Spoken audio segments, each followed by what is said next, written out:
Hello everybody, my name is Wilder, and if you haven't heard, Stardew Valley has released a beta for their new update 1.3.3. Now if you're not excited by this, or if you haven't heard about it, you probably don't follow Stardew Valley very closely, because this is a very exciting thing. Although it's just the beta for the update, this is the long-awaited, finally here, multiplayer mode. Yes, Stardew Valley can now be played alongside your friends on the same farm in the same town. Now, because it's in beta, it means that you can only play it if you have it on Steam, which does suck for the console players, but for us PC players, we get to test it out early, and find those bugs, of course. Now, to actually get into the beta, you do need to go into Steam, right-click on Stardew Valley in your library, click on Properties, and then go to the Beta tab. Here, you'll be able to enter a code to get into the beta. The code is Jumping Junimos. The reason being, the Junimos are the little spirits that you find in the community center in the game. By entering this code, Steam will now give you access to the beta for Stardew Valley. All you have to do now is download the new update. After that, you can go into the game and you'll immediately see the things that have changed. In the main menu, there is now a co-op option. If you click on that, it'll take you to a server list. Here, you can either host your own server, or you can join one that a friend has already hosted for you. This works kind of similarly to Minecraft, except a lot easier to pull off. Now, if you're hosting, you're going to create your own server. When you create your own server, there are a few different things to the Stardew Valley single player when you start up.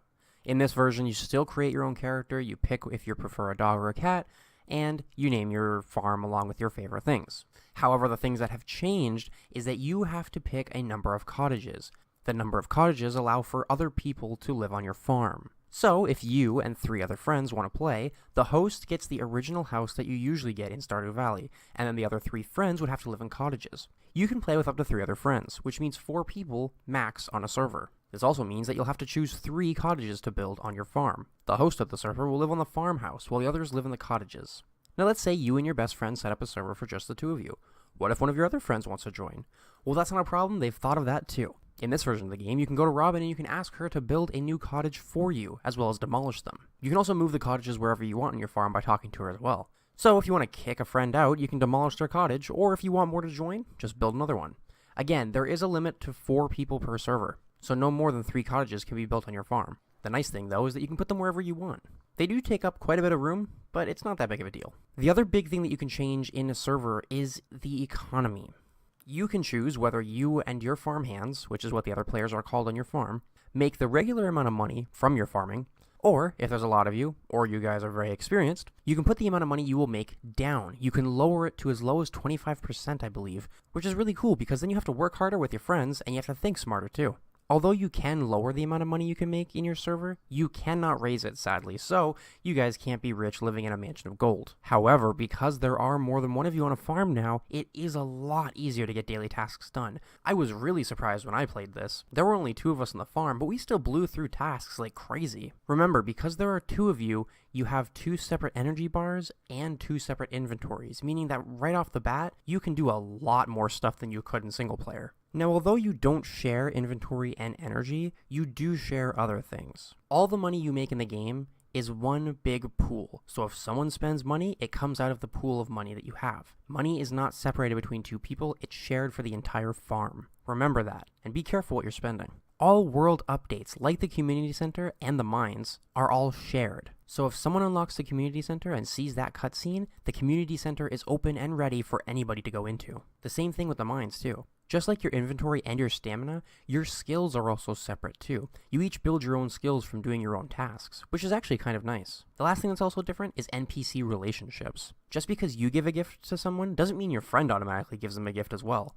You both have separate NPC relationships. Speaking of relationships, yes, you can marry your friends in Stardew Valley. If you and your girlfriend or you and your boyfriend are playing Stardew Valley, you can marry them. I thought that was so cool when I heard about it. I'm so excited to actually try this out and see what happens. Unlike NPCs in the game, you don't have to give the other players gifts. All you have to do is find a wedding band and propose to them. It's literally that simple. Now, earlier I said that inventory was separate. However, if somebody isn't playing and they have an item that you want in their inventory, how are you supposed to get it? Well, if you go into their cabin while they're not playing, you can open up the chest drawer, and in there you'll see their current inventory. This is so that you don't give them something that you need next time you guys play, but then next time you end up playing, it's only you. You can easily just go into their cabin and get it from them. Playing without your friends is another thing that you should know about.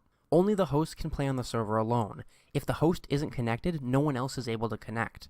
And if the host disconnects from the server, everyone else is disconnected as well. Remember this when you're setting up your server with your friends. You may have a friend that doesn't have a good internet connection, or they're always busy. You might want to switch hosts if that's the case. Sleeping is different in this too. If one person goes to sleep, it doesn't end the day for everyone else. That would be kind of unfair. You need everybody to go to sleep and say yes to the message that comes up. Only then will the day end. But don't worry, if you end up going to sleep and you say yes to the message, and your friends aren't really doing the same thing and they're kind of trolling you by hanging around the farm for no reason, there is an option to cancel sleeping, because if not everyone is asleep, the day won't skip. They really made sure that teamwork would be a big factor in this.